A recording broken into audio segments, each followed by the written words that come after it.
Hey, yo. Back hero.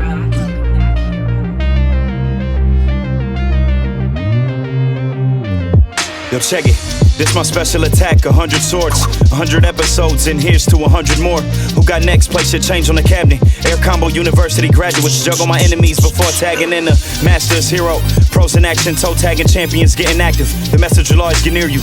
Return to the dream team, Spider-Man and Strider hear you. When the mask is on, I can't promise Cyclops to keep his glasses on. The handshake was potent. The inner glow shown as a mega optic blast, trailing behind the Shinku Hadouken. How you gonna dodge both of them? Blast you down to the last atom. Best regards from the proton cannon you couldn't fathom. If you were raised on gaming and put a controller up, I'm old enough to study the meta before I bless you. We understood space in the dash clean. Now we need the Justin Wong poster right next to the pro athletes. Final justice like a primary lotus from out the sky. Stars and stripes reminding you racism is still alive. Bring a plasma sword to a gunfight. Hayato, bring a hurricane kick. Tatsumaki Sentakyu. One time for all my otakus who played the console till their eyes closing. Probably forgot to study for their finals. Welcome to the SwordCast. SwordCast. My wordplay, my sword play when blades clash. Welcome to the SwordCast. SwordCast. My wordplay, my sword play when blades clash. Welcome to the SwordCast. SwordCast. My wordplay, my sword play when blades clash.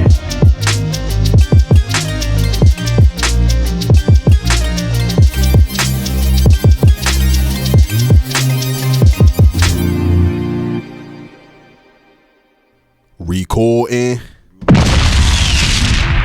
Dog, why was that explosion so epic?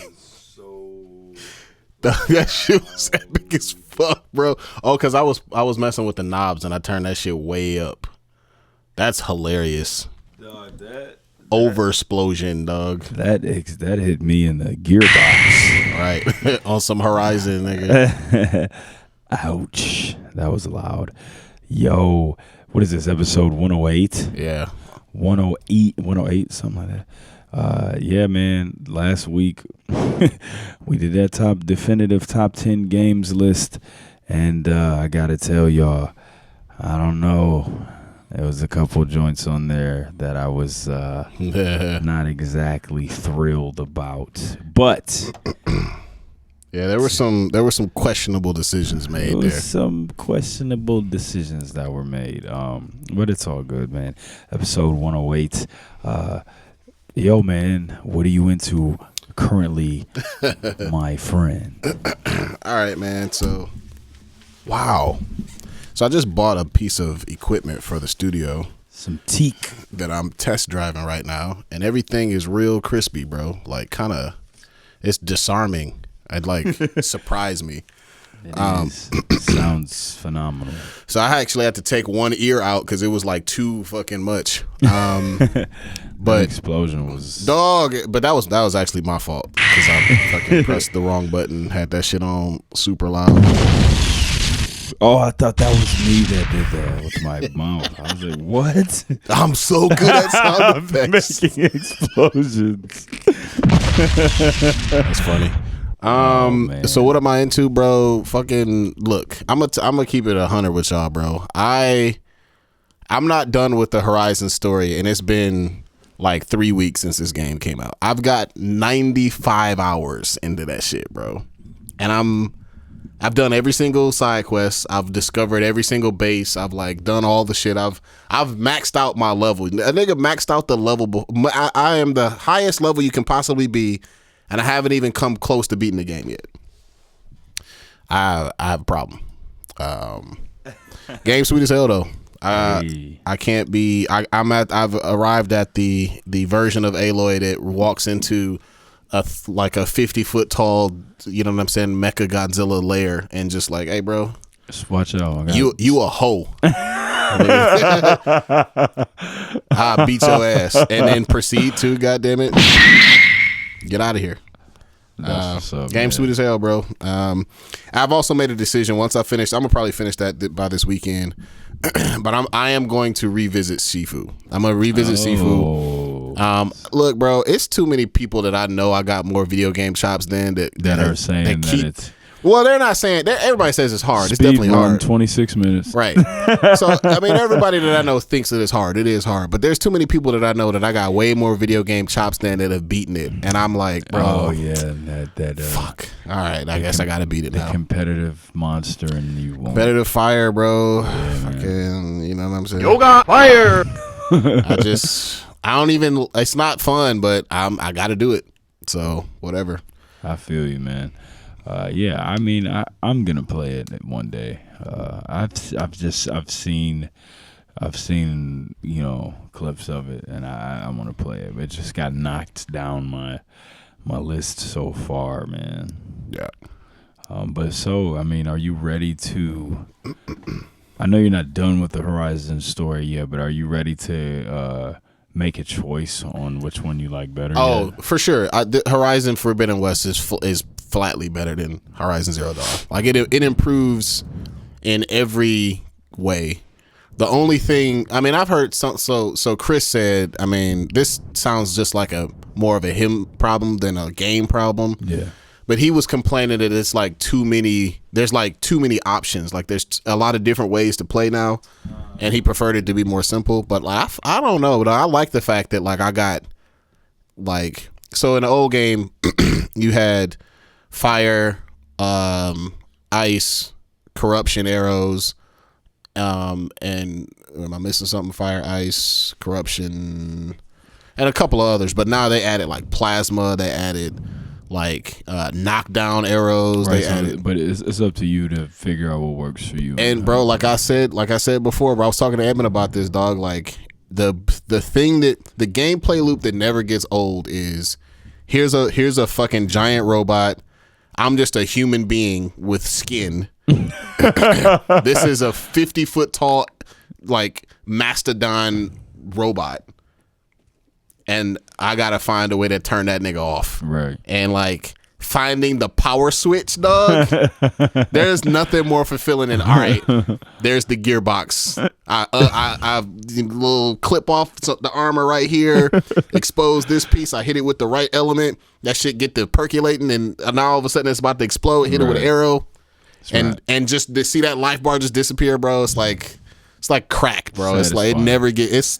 It's literally one of the most satisfying moments in gaming. Like that combat loop is the reason why this game is so sweet. I mean, the story is awesome, obviously, but like after a while, you kind of get like, all right, I'm just trying to get through the story. Let me just do these. Like, no, bro. Every time it's me, and the music is wild, bro. It's like, dog. Good. Every time, it never gets old, and the reward, the feeling that serotonin hit that you get. Was that the right chemical? Whatever. You guys know what I'm talking about. Yeah, it was. There you go. See, smart people. You know what I'm saying? Hey, well, actually, that reward that you get for defeating that monster or that robot is just like nothing else, bro. So good. The only thing that I can think of that's as satisfying as that in gaming is probably like a really, really amazing Smash win. Oh man! Not sudden death though. Sudden death, I get way too much anxiety for that. It's just like a breath of fresh air when it's over. I don't even care if I win or lose in sudden death. Like, just get this shit away from me, bro. Like, but if you get like a counter victory, or like a spike, that kind of gratification, bro. Like, but yeah, the game's awesome. I'm really enjoying it. And then it'll be on the Sifu, and I'll finally master that shit. And you guys can leave me alone about it. What about you? Before I answer said question, so Sifu's next. Is there a chance that you will play Elden Ring? Okay, another side conversation me and Edmund had, I want you to get in on it too. We need to decide because this will be great content, bro. This should have been probably. It's a no for me. I was about to say it could be hilarious to like do some SwordCast like anger streams of that shit. So I think at some point, maybe a year down the line, me and Edmund will get it, and we'll like kind of struggle through it together, or up to a point. I mean, if it's gonna be ridiculous and I'm not having fun, then I don't. Even for the content, I'm not gonna deal with it. Right. But the short answer is no, not anytime soon, but like maybe later. Okay. Or it's a flat no for you. I've I'm not a Soulsborne guy, man. I've had my experience, and it's just not fun for me. You know, why is my weapon just not missing? Like, you know what I'm saying? Why this nigga's sword 40 feet long? Why are these hitboxes so off? And it's as a PS5, right? That means that I know the engineer knows that this system has enough power to get it right. So you just made a decision that my hitboxes don't work against this boss. Fuck you. You know what I'm saying? Get out of here. Welcome to Difficulty Studios. Not gonna be able to do it, man. But yeah, man. You know, this weekend, my son's basketball team had our last like winter season tournament for AU, man. Spartan Classic. It's like 300 teams there or something. It's crazy. Wow. Can you imagine a logistical nightmare of like trying to run that tournament? Bruh. That shit gives me a headache just thinking about it. Yeah, it's super annoying. But yeah, man, they did good, man. On Saturday. Sunday, I was a little disappointed. They came out super flat and we lost to a team that they should have beat. But Saturday, I told you, I texted you, and I was like, the extremities of like an AAU tournament, like we beat the first team by 30 and then lost by 20 the next game. Yep. That's how it is, man. It's the wild, wild west out there, bro. Ain't no rules. Yeah. Hey, got a 7 foot tall 6th grader? Sign him up, no problem. Tattoos. He's got a beard. I saw him go pay his mortgage earlier today. He's only 11. Sure he is, Grandma. Man. But yeah, it was a good time, man. Kids have fun. They played good, so that was dope. But me, I've also been into video games. I've been playing Hollow Knight, man. I text you about it. It's fire. It is a little it is like it can be a little annoyingly difficult because like it's when you play like a platform game like that, sometimes it can be annoying when the hard part isn't the combat. It's the that's the worst, bro. You know what I mean? Yeah, that's the worst. And like this game, it's fire. I love it. I love the world. Like the animation is really dope. The story, the characters, like just the whole vibe of the game is really sweet. But it is some really annoying like platforming parts that it can take you a really long time to get through it.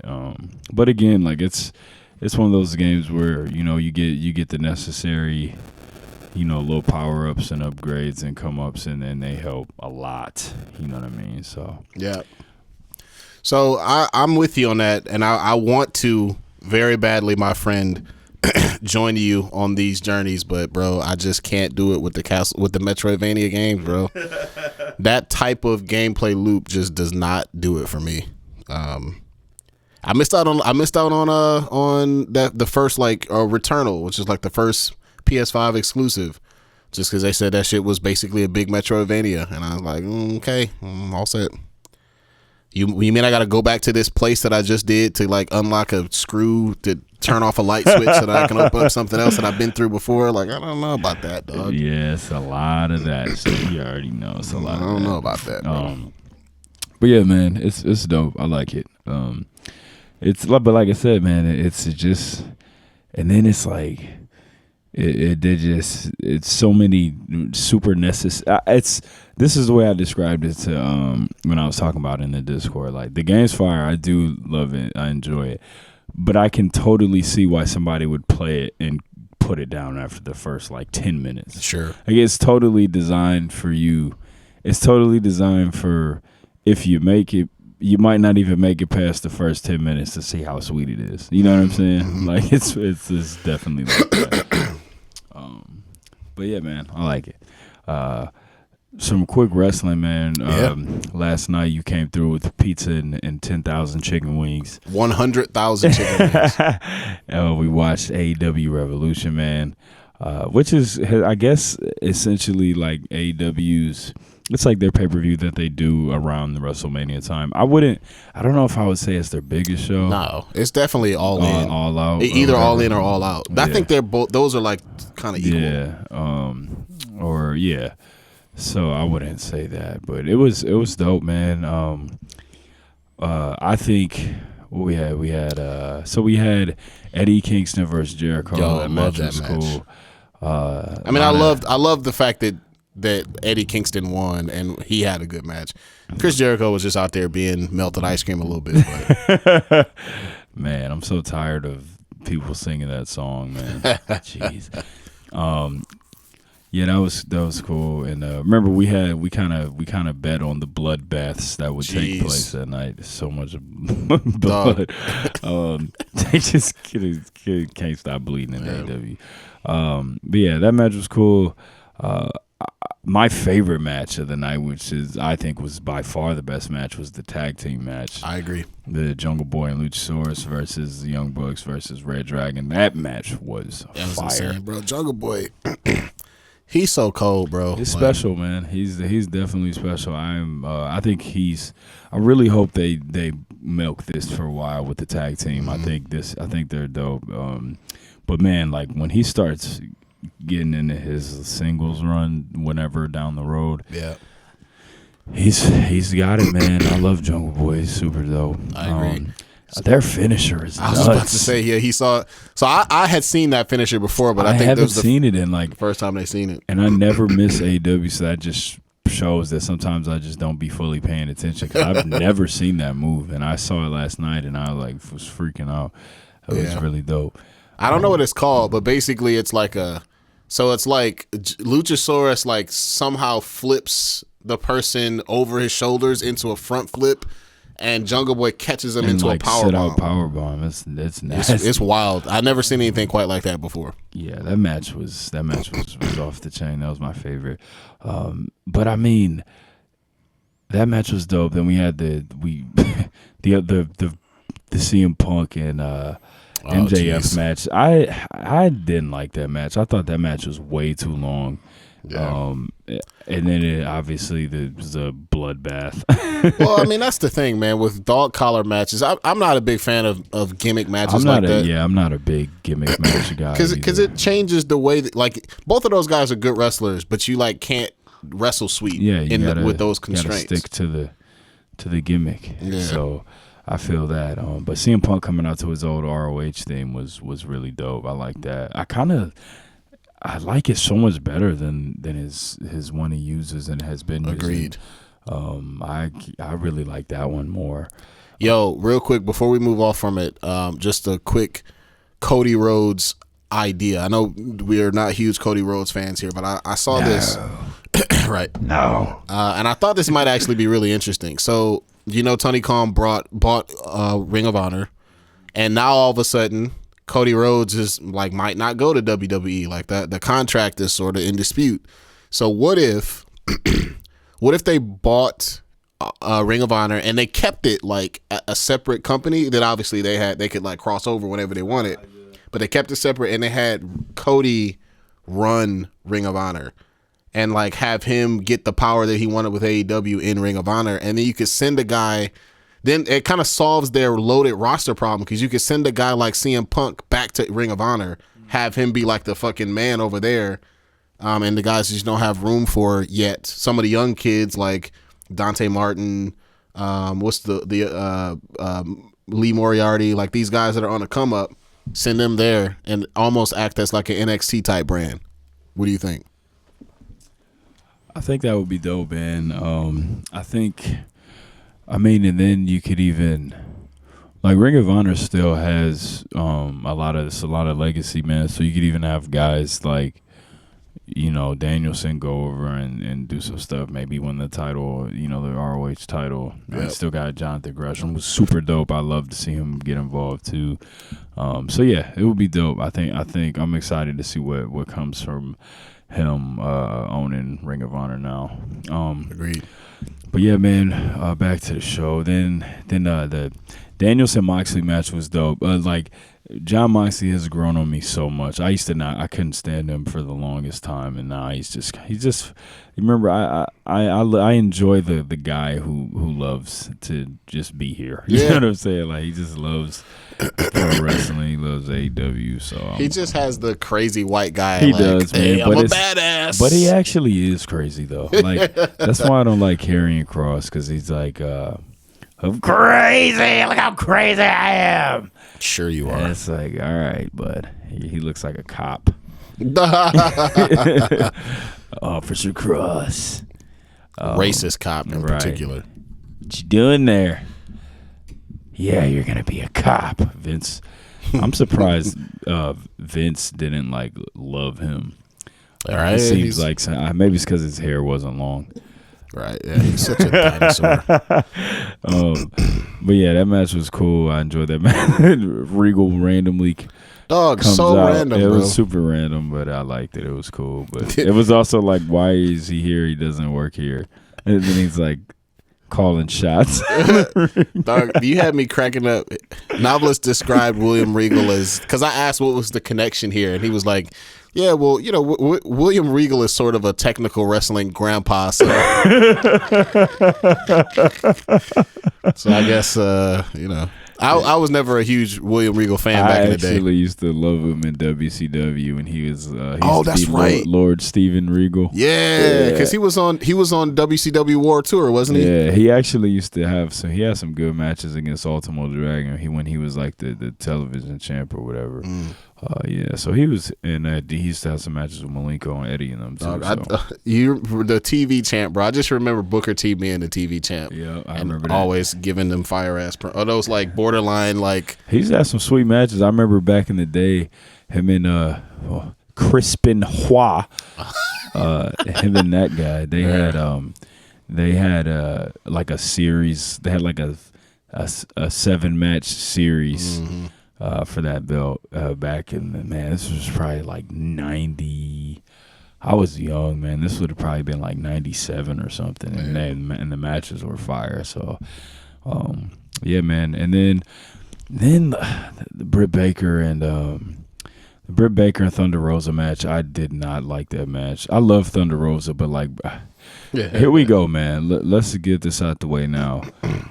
If we're going to talk about Jade Cargill, which, first of all, I heard with the Mortal Kombat Jade costume was fire. And she had a pretty good match, too. I mean, you know, yes, say what you want, but if we're going to criticize her, let's give her some props, too. I told you, I don't know if you noticed, but she saved Ty Conti on that Tornado DDT because Ty completely missed the jump, and Jade like caught her and basically helped her complete her spin for that Tornado DDT. So, but yeah, man, Britt Baker stinks.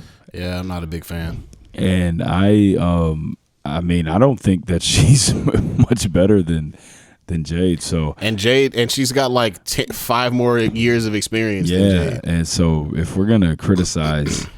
You know, Jade, which y'all need to stop doing. I love Bryan Danielson, man. He's always on our side. My man. He said it best, man. You know, like she looks more like a star and you know, than I ever have. You know what I mean? And I've been doing this for like 25 years, my whole life. So, yeah, I didn't care for that. And then Thunder Rosa didn't win either. So I was that sucked. I was really irritated by that match. They kept all right. It's officially they've kept the belt on Britt Baker for too long. Officially, yeah. And they should have let Thunder Rosa go over. I agree, but maybe they just didn't because like the crowd was so out of it. Man, nobody cared about that match. That sucks. So maybe they'll. I don't know. We'll see what happens. I think. Like, who do you think on the roster right now? I think Thunder Rosa is it. I mean, I would say her, Chris Statlander. I think there's only 3 competitors right now. Well, really only 2. There should be a third, but she's disappeared. I was gonna say Ruby Soho. She's like skilled enough and like has a big enough name, but she hasn't been involved in any storylines for a while. But yes, Chris Statlander and Thunder Rosa. I mean, I think Thunder Rosa's got to be next. Like she's got to be next. Yeah. And then.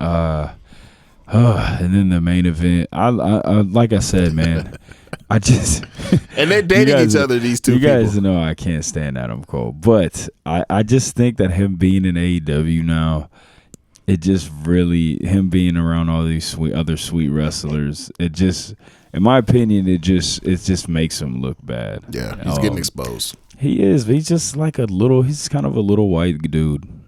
Like his name looks like a Brad. All right. Hey, Kyle. It's Kyle. CVS employee. he just looks so regular, man. Like, put some pants on. Dog. He's got the worst look ever. just like trunks. Looks like a schmuck. He looks like the first wrestler on the game that you fight against in tournament mode. Right? Default. Just one. like Scott Williams. out of Kansas. Like, who the fuck is this guy? It ain't nothing worse than a regular white guy wrestler that ain't got no gimmick.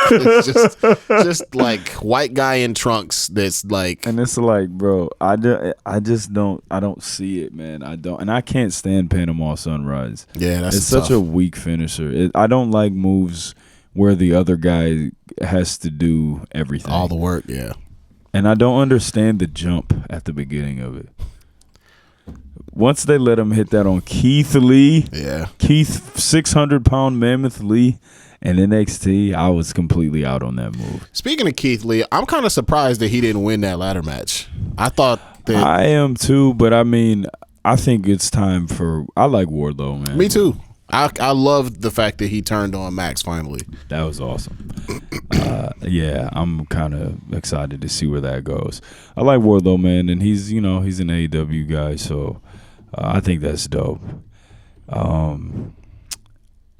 I also I think it's gonna be hilarious when we see the aftermath of that with the ring. But yeah, he's awesome. But yeah, man, just back to Adam Cole. I just don't get it, and I never have. I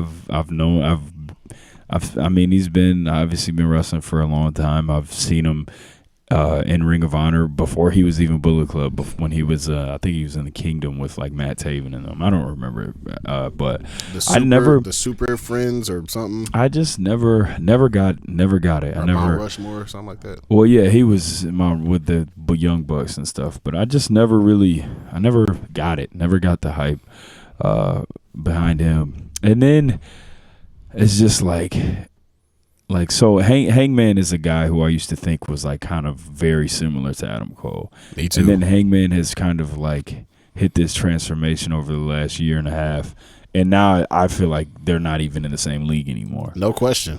He's got like his look together, like his gimmick is, you know what I mean? He's just they're just not the same anymore. No question. He looks fantastic out there. And then it's just like he's like small, like he's not really like Jungle Boy looks way better than Adam Cole. Jungle Boy is jacked compared to him. Jungle Boy is a better wrestler, and that's what I was saying. Like, for him to be main eventing a pay-per-view, let me stop hating on Adam Cole. Actually, no. For him to be main eventing a pay-per-view, like, there's so many other wrestlers in AEW that I think are just way better. Like, I don't even think he's top 20 on that roster. You know what I mean? Just because people say his name, I'm telling you, that's it. Adam Cole, baby! No. All right, man. No. But yeah, overall show was cool. A little too much blood for me. It was gory than a motherfucker. It was a lot of that going on, but it was still dope, man. All right, man. The Batman came out. Yeah, man. I did not see the movie, so what I want you to do right now, I'm gonna see it though. I am interested. Okay. I've seen lots of good reviews. So I want you to give me kind of a spoil-free rundown of that film. Yeah, bro, shit was fire. It's straight up. I mean, off top fire. It's unlike any Batman movie we've ever seen and unlike any superhero movie we've ever seen, bro. Like, there were times where it didn't even really feel like a superhero movie, and not in a bad way. Like in a really like a good movie, just like a good storytelling way, right? Like it was a crime drama, And just so like I would think this to myself every now and then, like, damn, this shit don't even really feel like a superhero movie. And then all of a sudden fucking Batman fucking blows off the roof and jumps in and beats up a bunch of bad guys, right? Like, just out of nowhere, like, oh, still Batman. So like the opening 10 minutes are, I mean, so all right, I don't even know where to start. So like, I'll start with, this is easily the most comic accurate Batman by leaps and bounds. Nothing comes close to it. Nothing comes close to it, bro. It in terms of like comic accurate, it shits on the Nolan trilogy. Shits on it. Really? Yes. It's bro. And not only is it comic accurate, it's like Batman the animated series accurate. Like, it feels like that. It feels like that is but a movie. It's like, it's super noir, like, kind of, you know, the first 10 minutes is him like narrating to himself like his like routine as Batman. There's no origin, right? It's been 2 years since he started being Batman. And I think that's important, bro. Like, yeah.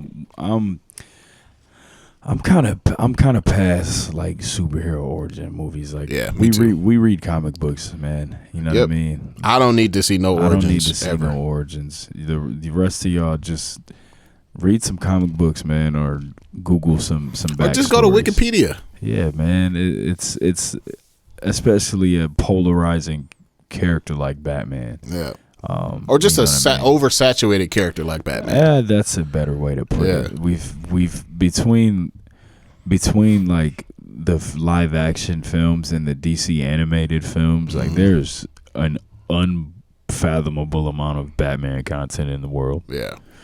But this ranks among the highest of all of those, right? Like, this ranks right up there with like Batman the animated series. Like, a lot of like real Batman fans consider that to be like the most accurate representation of Batman. But bro, and there's like, the action in this movie is way better than the Nolan verse. Again, I explained this to you before. Like, there's definitely tech in it. There's tech and there's hands.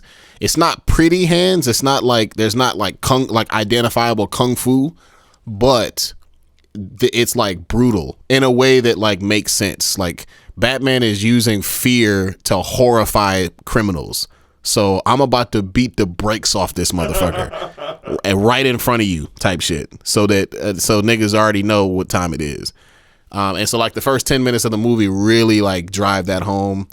Because Christopher Nolan's Batman, he kind of showed the story of how he like studied ninjas and studied like with the League of Shadows to weaponize fear.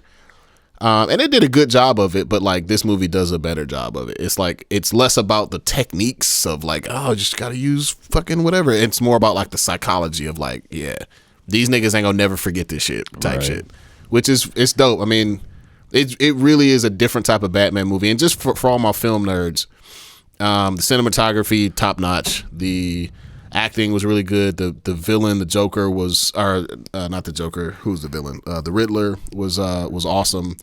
And like the score, you know, I'm a music person, but I never really care about the scores, bro. The score was like a horror film at times. Like, it was like, bro, what the fuck about to happen type shit. Like it was really intense. And so the debate is it better than The Dark Knight? It's maybe. That's crazy. Maybe. So let me ask this. I haven't seen it yet. I'm gonna see it next episode. I will have seen it by the time we do the next episode. Mm-hmm. What do you think took them so long to make a Batman movie like this? Since it's so different from everything else. They need the right director.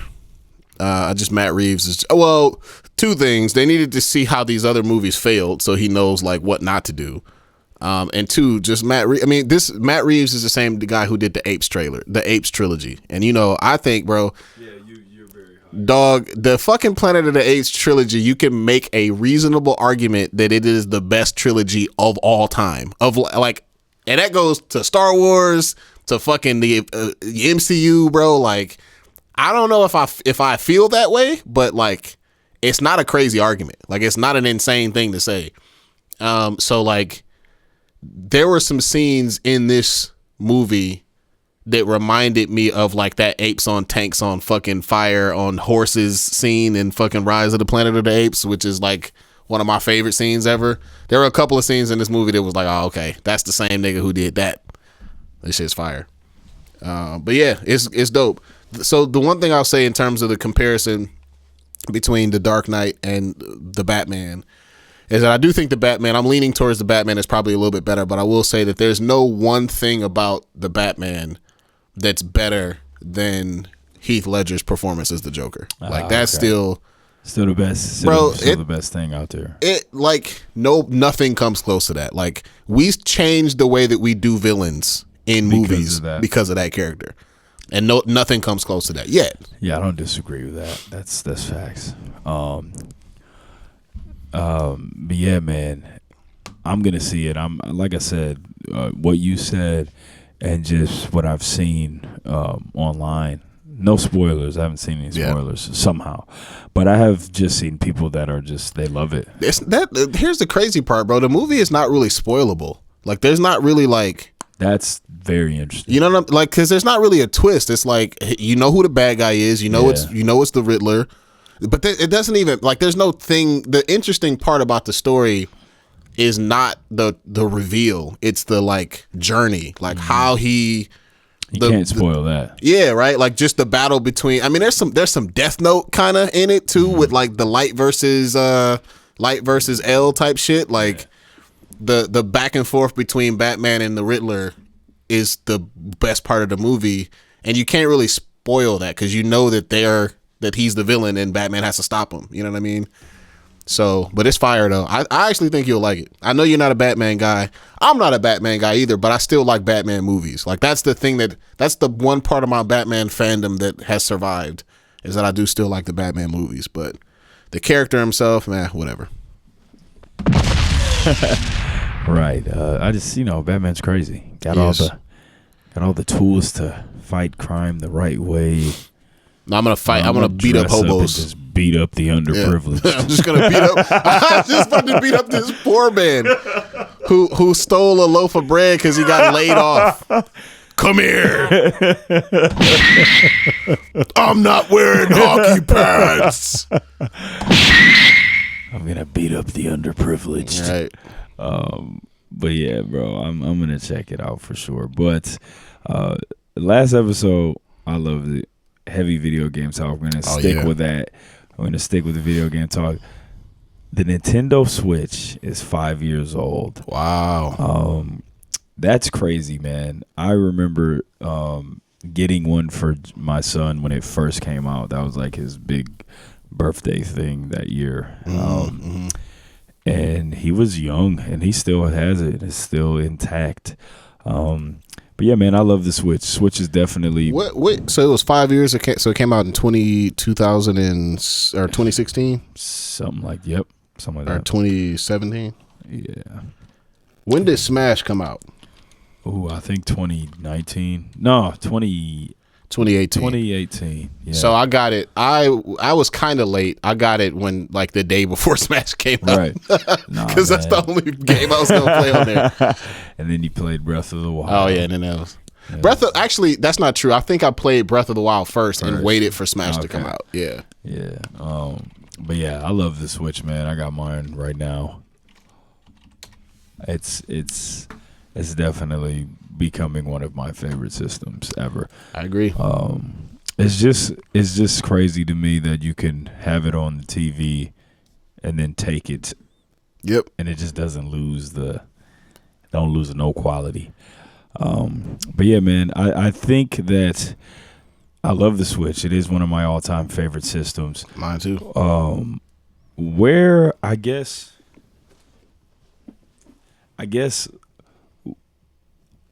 this is a system to me where I think they really nailed it. What would you want to see them do? Like, I guess next. I love how they are doing like the libraries of the old Nintendo games from the other systems, but I kind of want to see more of like remaking those games, not instead of just you know what I mean. Yeah. Instead of don't clean the graphics up on the Nintendo 64 one. Like make a one for the Switch. Yeah, I agree. You know what I mean? I would love that.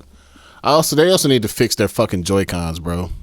Oh man, the drift. The drift issues are just fucking night, bro. I actually don't play on handheld anymore because of that. And I just don't. I should have to spend $80 for more Joy-Cons, dog. Like, fuck out of here. But yeah, no, the Switch is cold, man. Like the Switch is probably my second favorite Nintendo system behind the 64, and that's only because nostalgia is holding it up. Right. And I just had the 64. I feel like I had that shit. Like I like had the 64 in rotation for like a decade, like a full decade. That's dope that you said that, because that kind of leads me to my next question here. So I want to know, what's a gaming console that you weren't ready to move on from when the next gen came? Yeah, I mean, so this happened twice actually. It was definitely, it happened 3 times kind of right in a row. It was 64, because like it never let me down, bro. Like it was just I only had one. Like I only had one, and I had my same controller, like the controller that I got in 1996 or 97. Whenever I got it, I had that same black controller until like 2005, bro. Like until like high school, damn near. So definitely loved that one. The Dreamcast, bro. Like obviously that was a huge one. Facts. And it just sucks because the lifespan on that mug was so short, dog. Yeah, I got Dreamcast, definitely. I mean, we always talk about Dreamcast on here. That's my favorite system ever. But just the CDR discs, man, and then like copyright shit. On top of that, just PS2 coming right behind it, and just blew the doors open, bro. Yeah, man, that sucks. But if you know the history, man, of Sega and Nintendo, like Sega was always so desperate to get that, to get that jump on them after, because Sega really. They won with Sega Genesis, but after that, Nintendo was, they. Yep, Nintendo kind of been playing at their own pace since like 64. Yeah, but the crazy thing is Nintendo's they might be the only console gaming company that can do that, because they just have it's so niche. Yeah, like they don't really have a competitor. Yeah, it's like it's PlayStation and Xbox that are competing. Nintendo's doing its own thing. Nintendo's just kind of over here doing the fun stuff. Yeah. Hey, who wants to fucking just have a good time? Dog, who wants Pokemon? Right. Who wants to play tennis? Hey, like soccer moms that like don't really like video. You want to bowl for a while? Come on. Come have a seat. Come stay a while. Well, you nerds are over here arguing about Call of Duty and fucking bullshit. Nintendo's your grandma likes this shit though. She likes to play Pokemon Snap. She likes to play Animal Crossing. God, they hit a home run with that game, dog. Unbelievable. Just like the level of like when Nintendo has a hit, it's a fucking like all-time generational type hit, bro. Like Pokemon every year, home run, grand slam. Oh man, it's just Nintendo's the GOAT, man. I mean, we all know that. Yeah. And then briefly, it happened again with Xbox 360, but that was only because I was an adult. I was almost an adult. I was like maybe 20, right before. Well, PS4 came out in 2013, so yeah, I was like 23, and I didn't have enough money to get a PS4 yet. So I was just kind of like, all right, gonna keep playing 360. So I got robbed. Nigga robbed me and stole my 360, and I just that's trash. Then I just didn't have video games for like a year. That's trash. When did that happen? When in my first apartment, when I was living in Cass Corridor. This was like in probably like 2013 or 2014. That's trash, man. Yeah, nigga got. That sucks. Yeah, man, same. I think definitely for me, Dreamcast, obviously.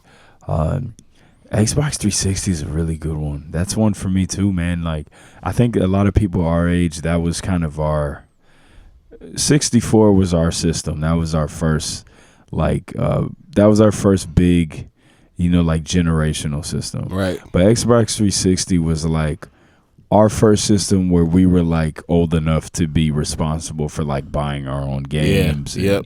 I had to buy not the first time, but I got the red rings of death. Yeah, bro. And I had to buy a replacement. And I did that shit in college. I had to like, I dropped a whole check on that shit before I had any idea about like money management. I was like, all right, I got paid. Here's $300.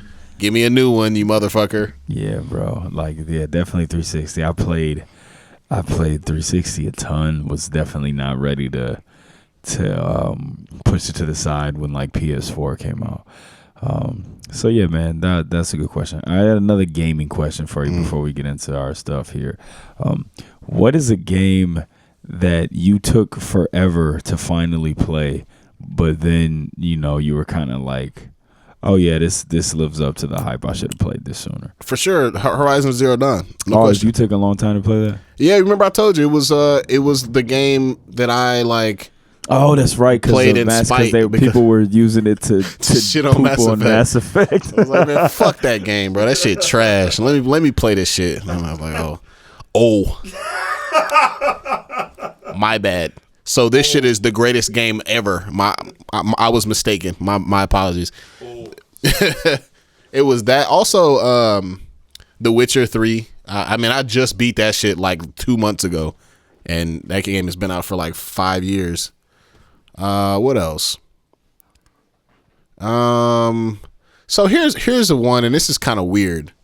So Pokemon Silver, but here's the catch. I had already played it and beaten it, but like on the ROM, and it was like a half translated Japanese version. Okay. So I didn't play the actual real fully released game until I was like an adult, damn near. Oh, wow. As a matter of fact, I don't think I ever played the original Pokemon Silver, like full English release ever. I think I just went straight to Heart Gold and Soul Silver, which is probably why I like that game so much, because I was like living like it was like a really strong nostalgia like wave that I was riding, because the only time I played it all the way through was like.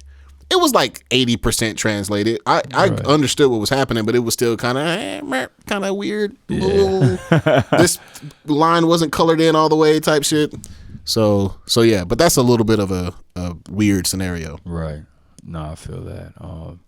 I think for me, definitely Metal Gear Rising. Oh yeah. Revengeance. I remember when that game came out, and I was like, all about I was gonna get it like first day it came out, and I was like really waiting for it, because I've always I love the Metal Gear games, but I think that anybody who has ever played a Metal Gear game, you knew that Kojima was like super overdue to make a ninja game. Mm-hmm. And there was something that was out around that time, and I do not remember what game it was, but I was playing something else, and then I just never played it, and it took me years to play it.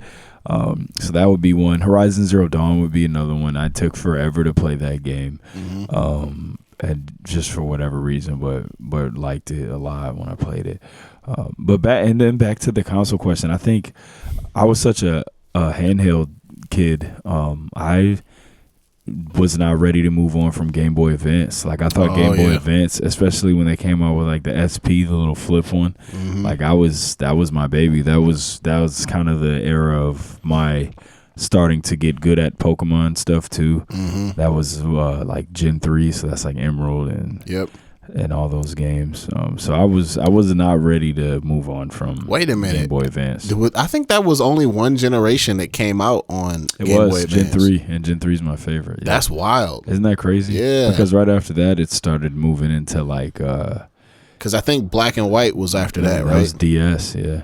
Oh, no, Diamond and Pearl was next. But that was on the DS. Yeah. Diamond and Pearl was on the DS. Black and White was on the DS. Black and White 2 was on the DS. And could you sneaky argue that the Nintendo DS is like the best Pokemon? I mean, they had 3 generations, system? 3 full generations. That's wild. And then they had and then 3DS. They just stopped. They had all the way up to Sun and Moon. Yeah, Sun and 3DS. Yeah, right. Yep. And then they had That's kind of crazy, man. Wait. So you're right, bro. Gen 4. Are we counting the DS and the 3DS as the same though? Yeah, or are they? Yeah, they. I feel like. Is it like is it like is it a full?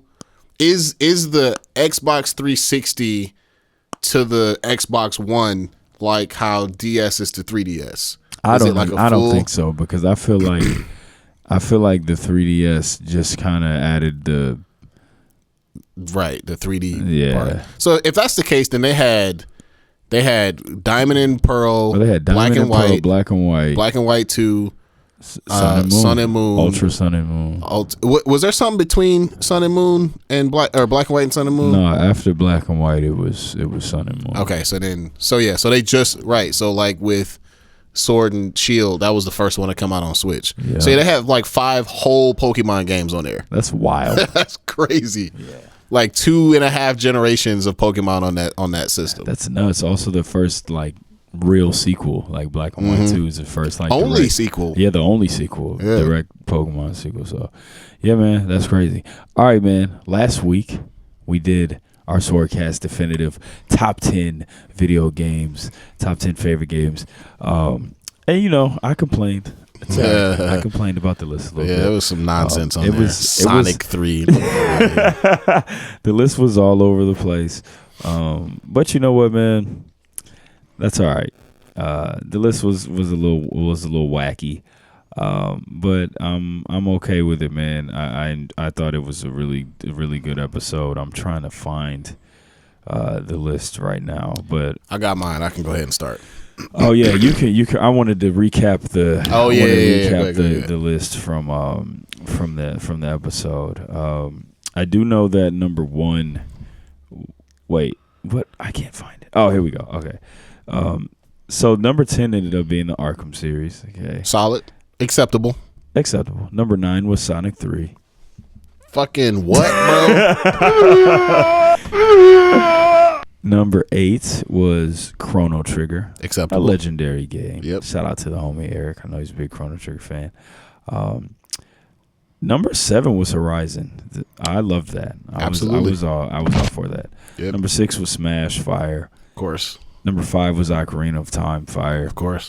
Number 4 was Spider-Man. A lot of you were specifying Miles Morales, which I love. I was happy to see that. I thought it was up there, though. That was pretty high. Yeah. Number 3 was the Metal Gear series. Number 2, Ghost of Tsushima. And number 1 was Breath of the Wild. It's a good list. We actually had a tie. We did, yeah. And I forced Hero to break the tie. That was pretty awesome. And you'll see why I made that decision here when you see my list. That's like a good inside of the like behind the curtains. You'll see why I had to make that decision. Okay.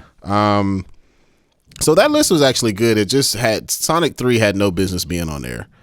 And some of the rankings were a little weird, but it's all good. So I'll start with my list. And so here, just to tie a bow on that Pokemon point earlier, number 10 for me was Pokemon Soul Silver. Hey.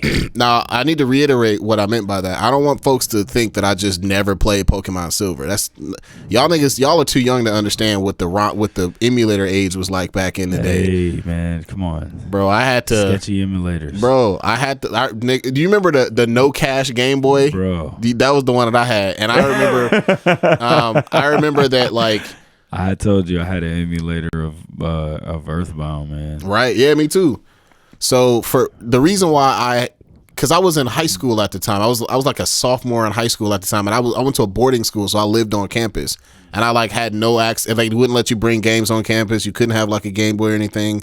My mom certainly wasn't about to buy me a fucking new Pokemon game, and I had been like, again, I was one of those like little kids with access to the early internet. So like way back in like 1998, 99, like right when Pokemon Blue and Green was, or Blue and, damn, that's a deep cut. Blue and Red, Green and Red in Japan, were popping. I remember like looking online and seeing some of the Gen 2 Pokemon and like not really understanding what I was looking at. Because you remember this, bro.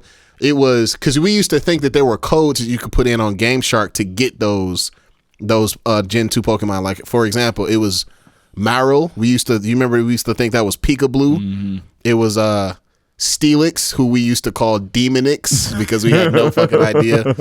It was Stantler, that owl, Hoot Hoot or whatever. Yeah. and then the two legendaries, Hau and Lugia. So like I had seen like screens of them on the internet, like yo, like what the fuck is that? Right. Like how do you? And so I was like, all right, bet. Like I got to figure out where these games are from. And I actually saw that they were making a new Pokemon game, Pokemon Gold and Silver, Pocket Monsters Gold and Silver. And I was like, bro, like, how do I fucking play this shit? So the first time I played it, it was completely in Japanese. The whole thing was in Japanese. That's wild. And I was like, bro, okay, this is really pushing me. And I remember I got all the way up to Bellsprout Tower. I do remember that because it's easy to tell that it's a giant Bellsprout and like the tower is like wiggling. It's in the shape of like a Kyoto. They changed that for Gold and Silver because in the original it was just like a Kyoto style building that was like wobbling back and forth. I got to like the unknowns, that unknown eyeball looking thing. Yeah, or like that. There's an area early in the game where there's a bunch of unknowns, and I was like, bro, what the fuck is going on? So the next school year, they had come out with when I got a little bit better at understanding how to navigate the internet, I found like the translations, and I finally played it all the way through. And again, it was like 80% translated. Like some random NPCs that didn't really matter to the story, they were still in Japanese. Yeah. But the main story, I was able to get all the way through. And so I didn't get a chance. And so then a bunch of other Pokemon games came out. I turned into an adult, and I wasn't about to go buy a fucking Game Boy and then play the original. Right. So the first time I got an opportunity to play a fully English version of a Gen 2 game was with Gold and Silver, or so Heart Gold and Heart Silver. And I think those came out because that was on Game Boy Advance too. Oh no, that was Fire Red and Leaf Green. Those were Game Boy Advance. So this must have been on DS. So like I remember, Soul Silver, Heart Gold was DS. Yeah. So I was in college, so I had the funds to actually go buy the shit. Did you remember the little step counter? The little the Pokey Walker. Yeah. Yep. I remember that. So the purpose of that long ass story was to make sure y'all niggas understood. Not only do I deserve Pokemon chops, like I was like a pioneer of this shit, bro. Like I was like on the early come up on this shit, bro. I went through extreme means to play this shit before it was even a thought in America. So number 10, Pokemon Soul Silver. Number 9, Super Smash Brothers, the series. If I had a gun in my head, I had to pick one, I would probably pick Ultimate, but still, all of them as a series. Nice. Number 8, Assassin's Creed, the series. Love that ridiculous story. Love it. The reason why that Assassin's Creed movie was whack is because they didn't do any of the present day stuff, and they should have. They missed it. Gun to my head, I'd probably have to pick Assassin's Creed. Easy. Assassin's Creed Origins with Bayek. Yeah. Number 7, Metal Gear Solid series. Obviously talked about that at length. That actually was a lot lower than I expected it to be on my list. But gun to my head, if I had to pick one, it would be Metal Gear Solid 5. Number 6, Marvel vs. Capcom 2. Talked about that game a lot, so you guys already know how we feel about that. Number 5, and here's where it gets interesting, Ghost of Tsushima. Wow. Now, you might be asking, how is it possible that Ghost could be that low? Well, let me explain. The next 4 games are maybe my favorite games. I mean, obviously, these are my favorite games of all time, but like, so like the top 5, the gap between the top 5 and everything else is like substantial. So Ghost is in that top 5, but like especially now that Horizon Forbidden West has come out, Horizon just beat out Ghost for the number 4 spot. Wild. Just beat it out. The action and the like fighting in Ghost is like leaps and bounds better than any game ever. But the story, it just hits you right in the fucking weird ass sci-fi bone, dog. Like some fucking end of the world robots, god damn it, it's exactly the stuff I like. And then number 3. Okay, so here we go. This is why we made the decision. Nav told me to make the decision, and I had to be consistent with my list because both of those games were on my list. Mm-hmm. Zelda Breath of the Wild comes in at number 3, so it outpaced Horizon. Ghost of Tsushima and Horizon. Believe you me.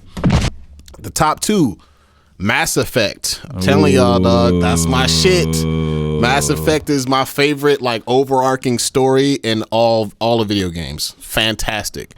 Love Mass Effect. Gun to my head, Mass Effect 2, despite Joshua's ruling on that game, is my favorite. Mass Effect 3 is close, though. I really enjoyed that one, too. And then there should be no surprise here. Number 1, Shenmue. Easy. Oh, I like it. I approve. Very nice. All right, man. Let's go. My top 10 favorite video games ever. This was hard because, like, it's like I only want to have one Pokemon game, but Pokemon is such a huge part of my gaming. So I don't care. I got more than one Pokemon game in here. All right, man. Let's go. Number 10 for me, man. I got to go with. I made a lot of changes to my list. This was not easy by any means. But for me, man, number 10, I got to go with Shenmue. I mean, this game, I think a lot of people who had their hands on a Dreamcast, like, I just don't think that people understand how much this game really changed. Like, it's really changed, like, gaming, man. Like, everything, bro. I just remember playing Shenmue, and just it would just blew my mind how it would go from this, like, story driven, like, adventure game to, like, when there's a fight, like, it turns into, like, Virtua Fighter. Like, you're actually breaking away from the story, and there's, like, an actual scrap between, and then it's like a fighting game at that point. You know what I mean? Underrated part about Shenmue that was also fire. This is a story of a young martial artist who is, like, learning to be dope. Yeah, man. And what do you do when you learn? You gotta practice. Yeah, you gotta practice. You gotta train, and you get good at the moves when you train. You gotta get in the gym. So good. Really dope. Coming in at 9. All right, man. I'm going with Strider. The Strider game on PS3. I do love Metroidvania games. This is like, I guess that does count as a Metroidvania. It does, but, like, this is like a cyberpunk, like, ninja game, and this game has got some of the most satisfying gameplay ever. Like, he's so fast, and you're literally just, like, sprinting through these stages and just, like, you know what I'm saying, and just slicing these dudes up. It's got such cool bosses, like, just these mechanical robot animals. And this, man, that crazy character design too. Yeah, that game is nuts. And Strider is one of the dopest looking video game characters of all time too. Coming in at number 8, I'm going with Pokemon Leaf Green. I mean, this was, Gen 1 is our baby, but it's also, like, it was so broken, and you know what I'm saying, and so they could not have possibly done a better job. Like, my favorite era of Pokemon games is the Game Boy Advance Gen 3 era, and the way that they just, like, made Gen 1 in Pokemon Leaf Green and Fire Red in that same vibe that they did like Emerald and Sapphire and Ruby was just it was just a perfect remake, man. It was fire. Coming in at number 7, I'm going with one of my favorite fighting games of all time, Marvel vs. Capcom 2. Let's go.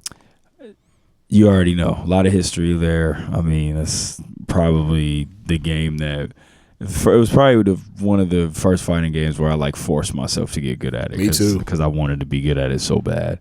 And the soundtrack, man. Best. Shout out to Third Strike too. Third Strike's not quite top 10 for me, but it would probably be like 11 or 12. Yep. Coming in at number 6, I'm going Super Smash Bros. You already know. If I'm picking, it's Melee for me. Of course.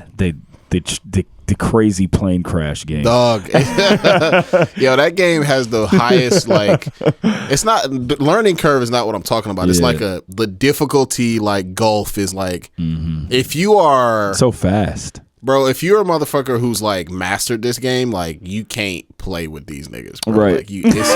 Like, if you can't get to, like, the gulf between regular players and, like, elite players, it's so high.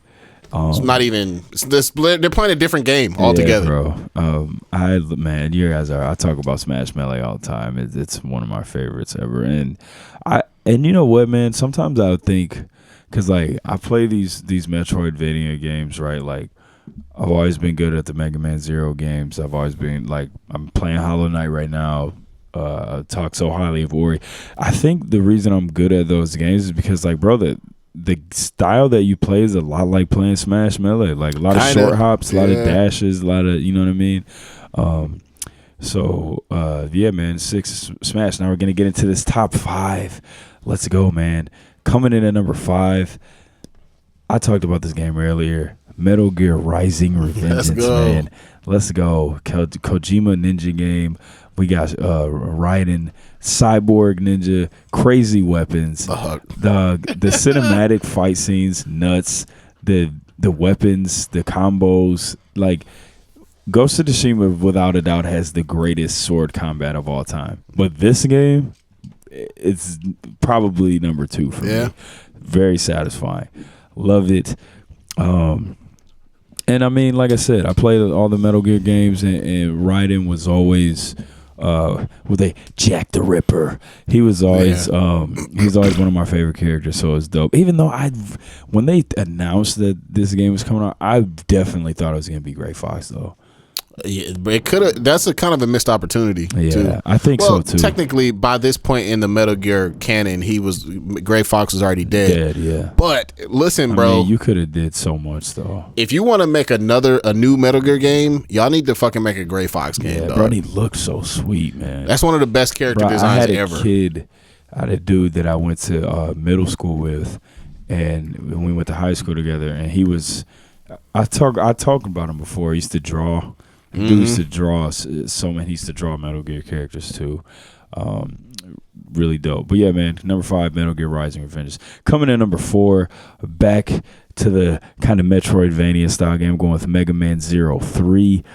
This Game Boy Advance, man, like that is my like coming out party of gaming generation. That's when I started to like bro, my Game Boy Advance was like, I didn't go anywhere without it. Like even when I was in high school and I was like having basketball games, like I had it. I would bring it on the bus and everything. Like I played that thing so much. And Mega Man 0, the Ghost games were some of my favorites. I had all of them. 3 is the one that makes my list because I told you before, in those games, man, you got to grind so much to get like the weapons upgrades and the element chips and all this stuff. The third one, you just start off with everything. You got all the weapons, you got all the attacks for them, you get the element chips. The way they do those is different. And it's almost like they're like, all right, dog, you played those first 2 games and then we made it super hard for you. So like here, you know what I'm saying? Let's have a break. Yeah, you just sweet now from the jump. So that's why that one is. And the soundtrack is amazing. Coming in number 3, going with my favorite Pokemon game of all time, Pokemon Emerald. Gen 3, Hoenn region, Rayquaza, Sceptile, Blaziken, Swampert, like just so Gen 3 is so good, man. And then this is also the generation where I started to actually get good because I went to the Battle Tower or Battle Frontier after beating the game. and that was a rude awakening for a lot of folks, bro. Yeah, it was like going to Battle Frontier and what you mean I can't win I can't win one? Yeah. Getting smacked by the computer. I can't win no battles? Yeah.